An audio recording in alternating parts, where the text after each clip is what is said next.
Dun, dun, dun, dun, dun, dun, dun, dun, dun, dun. Though I am not thrilled with the prospect of editing a Red Band trailer, because this takes me extra time, I have to work even harder with these ones, because I keep my channel at least somewhat clean as best I can.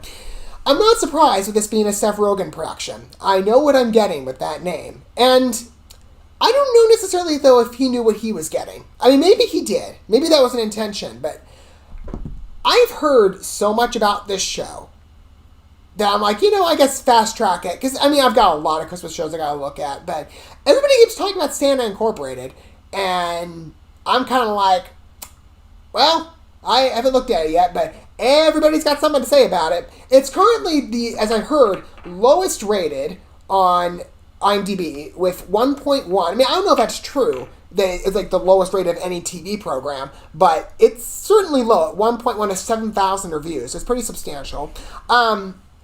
We'll see. Again, I've heard chatter, but I'm going to take a first look for myself. So, this is a new HBO Max show coming out in the Christmas season. It's an animated project, quite like Sausage Party, which I would never watch, but Seth Rogen's been there too. I will say this, by the way, because I do try to operate from a baseline of knowledge and understanding and credibility when I look at different productions, and I try to do research ahead in advance. I would never watch Sausage Party, so I'm like, I'm not watching that one, because people are like, well, if you're technically, if it's a Seth Rogen animated project, and his live action roles aren't the same thing because it's not animated. Well, I'm not going to watch Sausage Party, so I'm going to have to do the best I can. But I did try around and looked at some of his films to consider, maybe is there one that I could watch to best understand his style, his delivery. And I worked for a couple options. There are ones I know I would never watch, like Sausage Party. Good Boys, too. Fun fact about that one, I actually did a reaction for that, and I ended up deleting the footage. I'm like, well, I'll just say this. I was fuming. I'm like, I don't want to put this trailer up at all. I'm like, well, maybe I could, sometimes I look at a movie, I'm like, well, maybe my animus towards a certain project will show. Maybe that'll help foster discourse and perspective. But even then, I'm like, I'm not going to promote this movie in any way. Do you see the content of those trailers? It's disgusting. Anyway, I fell down on Long Shot. It was at my library one day. I'm like, okay, I'll watch this. And long story short, Charlize Theron, I like her. But the film didn't register. It was crude, yes. Pretty risque, had a lot of adult humor to be expected. Again, this is a Seth Rogen movie. But it was just kind of like, nah, it didn't appeal to me. It was just kind of like, I guess stylistically, it looked well done. It was just kind of like, there's been stronger comedies. And I don't tend to be somebody that likes raunch, so that's just kind of my thing. And to put that in the Christmas season, I'm sure there's probably been, raunchy Christmas films in the past, but, well, this one didn't fare too well. So for those of you, though, who might be in my position, you're just kind of more so hearing the chatter about it, but you're not really sure everything to expect going in. This is what it says according to IMDb, a general synopsis perspective for this 8-episode show. An elf working at Santa's workshop in the North Pole dreams of becoming Santa Claus someday. Well, see, that sounds sentimental. And then you have the claymation aspect, and you would think, like, oh, it's like those old Christmas releases, right? Like the ones you see maybe on Freeform or 25 Days of Christmas. No. It's a Seth Rogen movie. Let's keep that in mind. This is different. Those are clean. Those are family watches. This, I don't believe is. We're going to go ahead and watch this. Oh, it's a Red Band trailer. Of course it's not. So we're going to go ahead and watch the main trailer for this first season.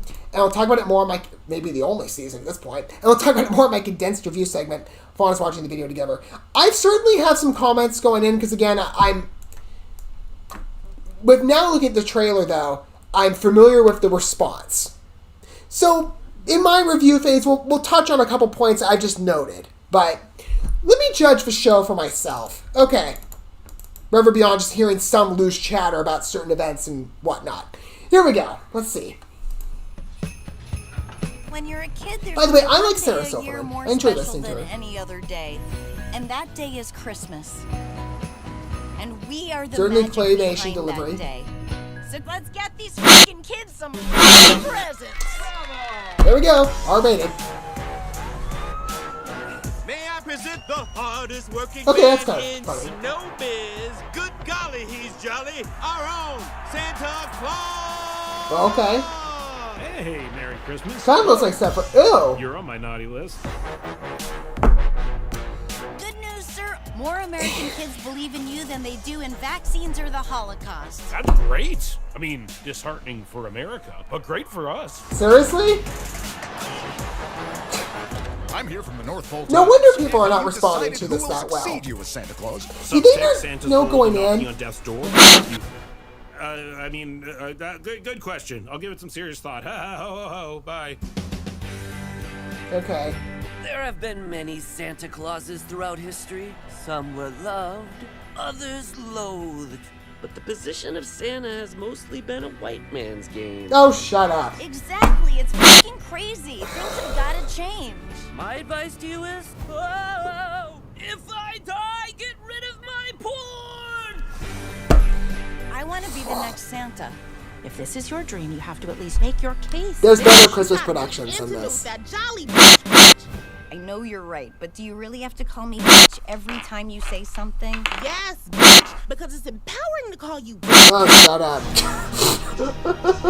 Let's go over what we know. Santa and the board are all male and all white. That's supposed to be a Trump Play stand-in? golf, drink, smoke cigars, say things like, don't ever marry your mistress.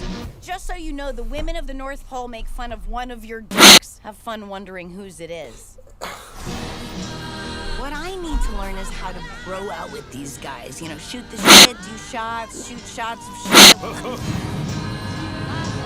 She has ideas, but can she really be the face of Christmas?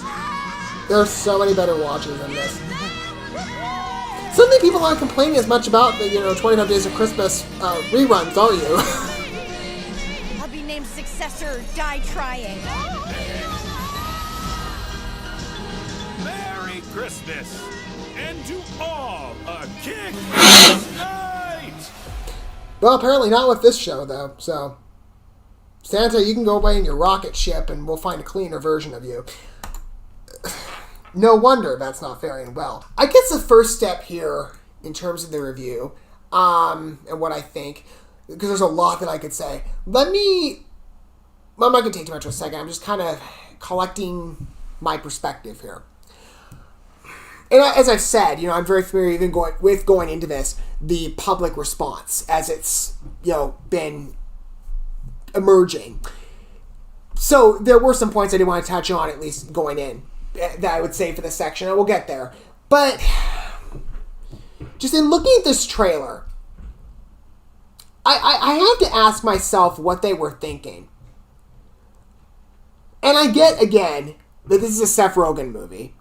And on some levels, I said you know what you're getting with a Seth Rogen comedy at this point. It's going to be, obviously, pushing boundaries. It's going to be really diving into that raunch side.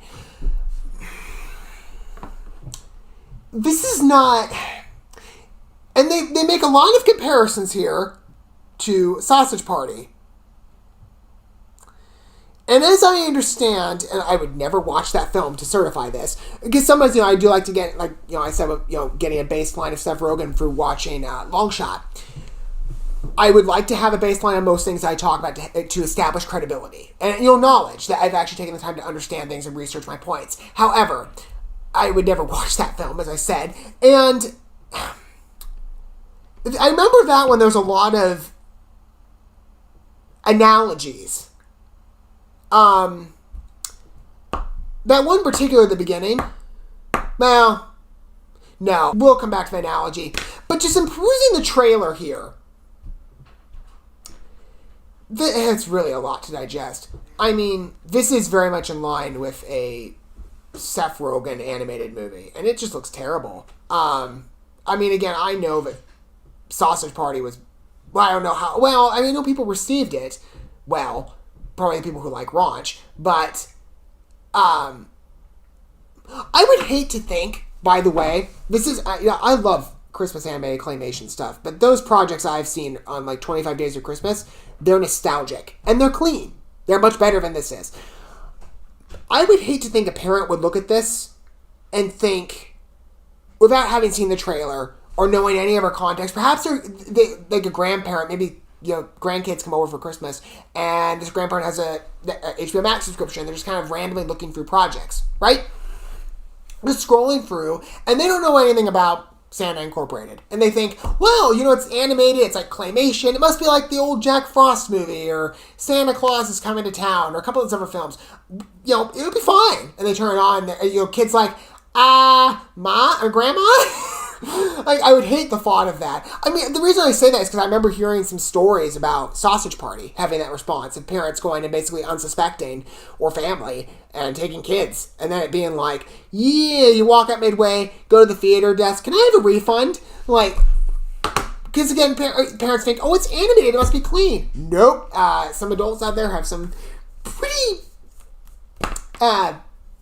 bad decision-making skills, I would call it. I mean, again, I get people are going to make, like, animated raunchy comedies, but I would hope this comes with, like, a warning to parents in regard to, like, HBO Max. Are you sure you want to play this? Do you have children in the room? I would imagine maybe, like, 5 seconds in. I don't know how long it's going to take for the content to really kick up. But parents would learn right away, yeah, this is not a good show. I mean, look at what you've got here. It's not even... Okay, this doesn't come across as comedic to me. Not only humor lands... kind of like Long Shot. A lot of the jokes fell flat, and there's really raunchy, and that doesn't appeal to me. But it doesn't come across as comedy. And it kind of reflects a shift that I'm seeing. As I said, I'll come back to that opening joke, namely analogy. But the way comedy's going, at some level, comedy should not be, and partly because comedy has gotten so soft and PC these days, largely I think as a response to the way the world's gone, but I've seen this a lot, like with stand-up shows. It's not even that it's gone soft, it's totally like, just the feeling of actually laughing and the substance of like a good joke, they're gone. And now what it's become is just antagonism. For case in point, as I said, we would come back to this later. I'll just kind of make this bit of a jumping point, forgive me, but stand-up comedy especially, and there's been good stand-up comedians I've seen even in, the recent past couple years or months. Kevin Hart, I would give his project a shout out. Irresponsible. That's got some jokes and some language that definitely, I'd say, push boundaries, and you might not want to watch it with kids in the room. However, it's a good project, and I love Kevin Hart. Huge fan of the guy. But I would think, for example, I just saw a clip of this circulating. I think the guy's name is Jimmy Carr. I've never seen him before, but he's got a new Netflix project, whoever he is. I'll reference him here. But I think it's called His Dark Materials after his name. But I remember seeing the clip on Netflix. I hadn't seen a trailer for this. It was just kind of floating around. And the joke itself was just not funny. The substance of which is comparable to the more modern of the elements of that opening analogy. The one that will definitely be divisive. Again, we'll get to it. But anyway, that will not have a good response. It probably already hasn't. But that clip, he told a joke, essentially, where he established it with, okay, how many of you, disagree with me? Show of hands. You can see in the clip, they pan out to the audience. There's like one hand, maybe two. I can only make out one. And he's like, okay, take your hand, slap yourself in the face, and then proceeded to call the audience members, bleeping dents. Substitute the F word in there. But it was just like, okay, even if, whatever your opinion is, that's not funny. That's antagonism, and quite frankly, it's vindictive and it's bullying, I would say. Because, on one hand, you're going to have a whole bunch of the audience that's going to probably be like, hardy har har, ha ha, so funny. I'm sure Twitter would have a field day with it. But then you've got the other side of the audience that's like, no, you're picking on me. It kind of feels like you're sitting at school. It doesn't feel fair. Right? If you're going to be brash and brazen with the jokes, and right, kind of maybe not be afraid to be so PC, you're not, I would imagine it's in a more balanced fashion, right? Everybody in the room, if you go to a comedy show, you're all fair game, right? It's not like, oh, no, we need to tiptoe, No, it's pretty much, if you're there, you're cannon fodder, essentially, for, the jokester. This comes across the same way to me in regard to the spirit of comedy. What I actually feel in watching this is, I would call it, I'd say it's the same spirit as, like, bullying, to what I saw in that comedy thing, just in the way it came up. But I'd also say, I describe it as emotional mismanagement. Because it comes across to me that you have two creators of the show who are obviously have a chip on their shoulder for, many different reasons. And their solution to navigating through said feelings of animus and discouragement is not to work on those in private or in self-consultation, but to instead project and use this show and comedy, which is not really comedy, it's more so just, it's wearing I would say the facade of comedy. It's using, this project really what it is to me is it's like two people venting.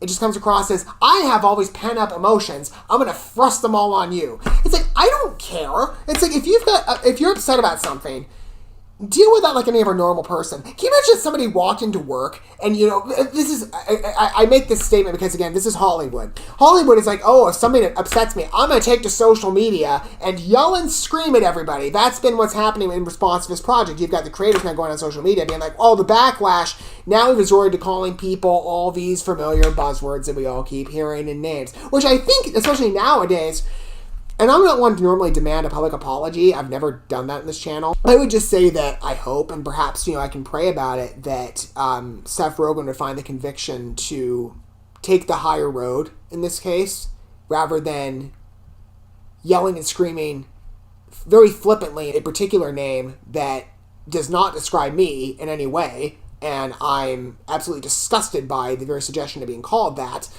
as probably many other people are. Hey, you know what? It's like, if we don't like your movie, right? I don't like it. I don't think it's respectful to the Christmas season. I don't think it's a proper way to work through your emotions, as it's so obvious to me that's what's going on. I don't need... I don't know. Anyway, like I said, I don't know. I would just hope that he would be the better man in this case. I'm not going to say anything spiteful, but other than, I will say again, especially in December of 2021, you think with, not to get too much into it, but the threat of potential legal repercussions, especially when it comes to particular names like that, people in Hollywood would be a little less flippant with that language. Anyway, because again, hearing this, it's like, no. People like me just are looking at this project going, this is awful. It just doesn't look good. It's completely unappealing. There's no joy to it. It's just anger. And on top of that, it speaks to some other points as well. The content here is just, it's miserable. This is not a good reflection. As I said, it's a Christmas project wearing, well, it's not a Christmas project. It's anger wearing the mask of, Christmas comedy. And it's just not that. It's not... I would actually say it's kind of disrespectful to, other claymation projects in regard to, the novelties that I grew up with as a kid, right? Like on 25 Days of Christmas, everybody did. Like Santa Claus is coming to town, Jack Frost. Nah, that's not what this is. Those are much better. This is... Look at what you have in here. You've got profane language right and left. You've got, F-bombs. Elves flashing. Of course, I didn't show that because I take precautions to keep this channel clean. I'm sure many of you appreciate that. I'd much rather not have seen that. You've got stupid jokes about really political or politically sensitive issues and just cultural, hot button topics.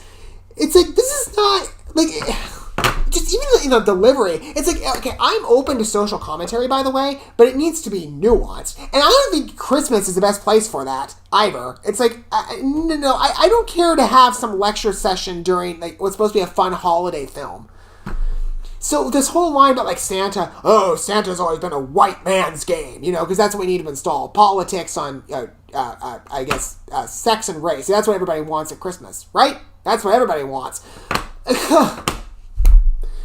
Anyway, there's even more than that. You've got whatever this stupid scene is with the reindeer and the B word. And then I'm going to say Trump stand-in. Hollywood. That's the way they're going to go on a lot of things. You've got all these guys peeing. Sarah Silverman's calling all these men a nasty substitute. We're basically calling them dumb. You've got... a lot of crude humor. It's awful. It's just tasteless. To put this out at the Christmas season, it's like, you think of Christmas, you think of love and joy and community and family and, happiness. Is that what this is driving toward? It's not even good, people are already in a time right now, consider where we are. 2020, 2021. People do not need, again, as I said, people are ready to rip each other's throats out over everything.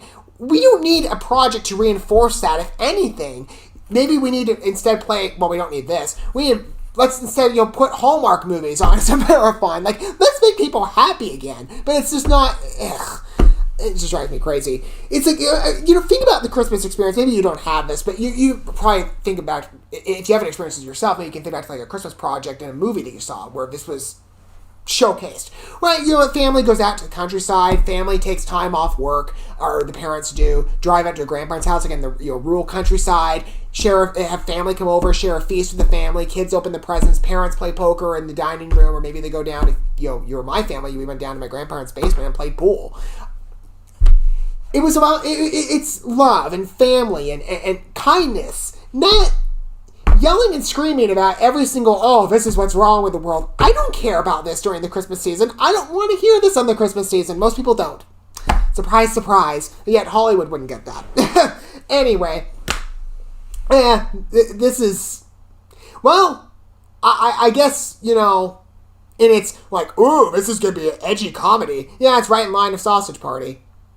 I think this is probably going to fall down a little worse. I remember, again, that project got some reverence from some people, not me. This has obviously not landed well. I mean, if you look at the current dislike counter on YouTube, it's doing pretty bad. In all honesty, it's probably a project that shouldn't have been released. It's like there's that saying of, think before you act. You think if you have these many issues buried deep inside, as obviously people behind the show do, you might want to, deal with these matters in private rather than thrusting all those emotions on us. I don't need to feel what you're feeling. I mean, I get, the world's not perfect, but can we not enjoy one holiday without someone yelling and screaming? Good point to make here. There's a YouTube song. I don't remember the channel name. I'll reference it, of course, by my, Santa hat. Anyway, there's a song that was put out, and I think, even with the name, some people are like, I don't know how I feel about that one. I think it's fair on both sides, because the larger point of it was comedically delivered. The song was called Don't Talk About Trump This Holiday.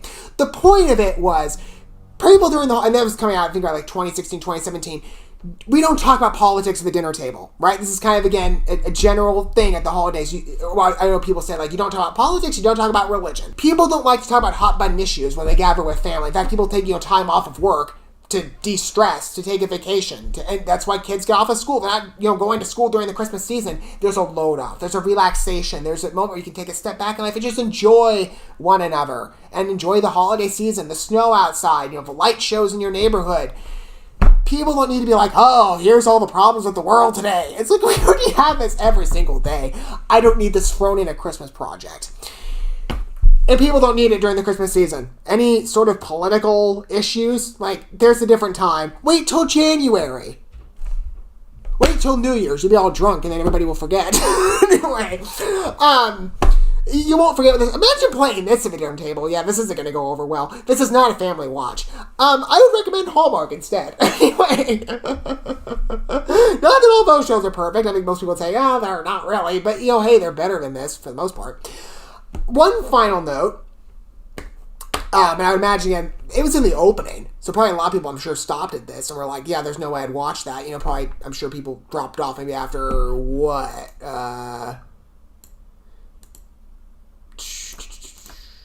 40 seconds. The opening analogy here, I was under the impression in 2020, but this was an analogy we don't make. Or 2021, I should specify. Well, I mean, I knew it probably even before that, but, it was more so encoded into, this a couple months ago.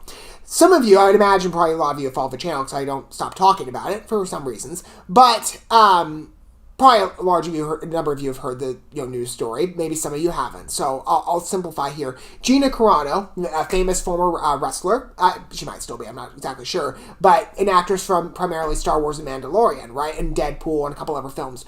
She, if you remember, made the news in February or March because she was fired from Lucasfilm. Notably, I mean, if you actually read the complete story, it was epicentered around a tweet that she put out. Although I will point out, if you actually followed what was going on months in advance, Twitter was gunning for her for a variety of reasons, and because that's what the Twitter mob does. Pretty much really one of the many high-profile victims of cancel culture as it is. She was fired immediately because of an analogy she made. I'm not going to pull the tweet up here, but you can probably reference it yourself. But she made an analogy not similar to this one, other than the one later historical element.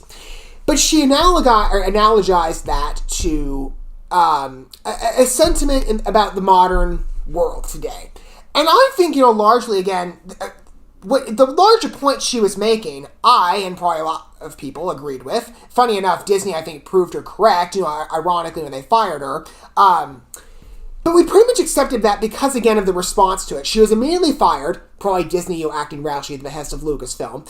But again, swiftly fired by her former employer, vilified by the press, which, of course, there are opportunistic vultures these days anyway. And then, of course, Twitter was rejoicing. I remember people calling for a recasting. It was ridiculous. It still is. She should not have been treated that way. It was disgraceful what happened. Anyway, but we pretty much accepted, at least I did, that analogy, whatever the circumstance, is off limits, right? We do not analogize to history, or some of history's atrocities, with the risk of trivializing awful moments, right? Moments that should never be repeated. And I like most people, were like, okay, that's fine. All right, but that's the silent rule in the room. We'll go with it. And I, probably like most people, looked at the whole fallout of that and said, okay, well, that's not an analogy I'll ever make. Why would I? Right? I want to be respectful. I'm somebody that, I myself, as I'm sure probably many of you follow the channel, I take a reference in history. I watch history films. I'm certainly understanding. I want to learn more. I definitely want to understand history at a deeper level, seeing like that old adage, those who don't learn history are doomed to repeat it.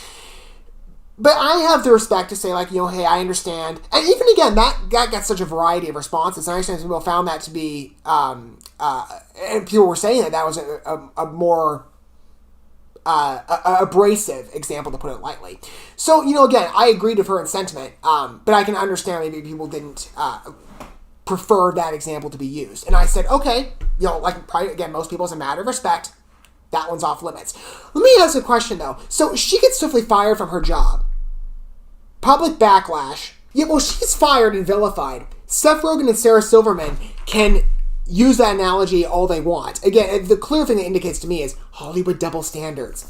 But to do it, again, it's such a... I would call it trivializing. But just the analogy alone, number one, it has no good basis. It's... You're trying to equate... Well, specifically on the analogy that they're using, you're trying to equate a modern hot-button conversational topic. You're trying to compare a large issue to something that seems so fringe. Like I said, I have a reverence for history. I studied, this particular, well, not that particular event, but just, events back in the 1940s pertaining to this conflict. I have never expressed that belief, and I never would. I think that's stupid if people are actually... That's ridiculous. That's a ridiculous assertion. But you're trying to equate that to such a fringe belief. I don't know anybody that has ever... I mean, again, like I said, I haven't, and I don't know anyone personally. Just running through the list of people that I know in my head, I don't know anyone that's ever expressed that, at least in my proximity. There's always like maybe one or two people in the world somewhere, but I've never heard it. I mean, I've heard of it, but I always find just like in the realm of some conspiracy theory without a baseline, just like internet rumblings, really. That's incredibly disrespectful. But again, fundamentally, double standard. Gina Carano got fired for a whole lot less. And really, I think that was an even deeper injustice, because if they can, willy-nilly, if HBO Max want to go put this out on their platform, ridiculous. Anyway, this is not a Christmas project I would ever watch. And I would imagine after, spending time with this movie, or show, I don't think most people are going to give it a green light. I'm surprised HBO Max did, especially with that one, what I just talked about. That's shocking to me. Well, some people say, comedy can be provocative. This doesn't come across as comedy. It comes to me, again, like anger mismanagement, wearing the facade of comedy. And it's not funny. It's honestly comes across as bullying to me. It doesn't register any differently. Keep the joy in Christmas. We don't need all the baggage. What are your guys' thoughts of Santa Incorporated? I mean, I can imagine probably most of you would agree with my sentiment here, because that's where I'm seeing public discourse going. Let me know your thoughts down below. Don't forget all the good stuff with liking, subscribing, and sharing that bell. Unlike this project, I'm going to find more wholesome and edifying ways to clear my head. I have another Christmas project to look at tonight, so hopefully that one will be better. Maybe I'll pile on some Hallmark movies too. I know they're Hallmark, they're not, the best, but hey, they're better than that crap. Just saying.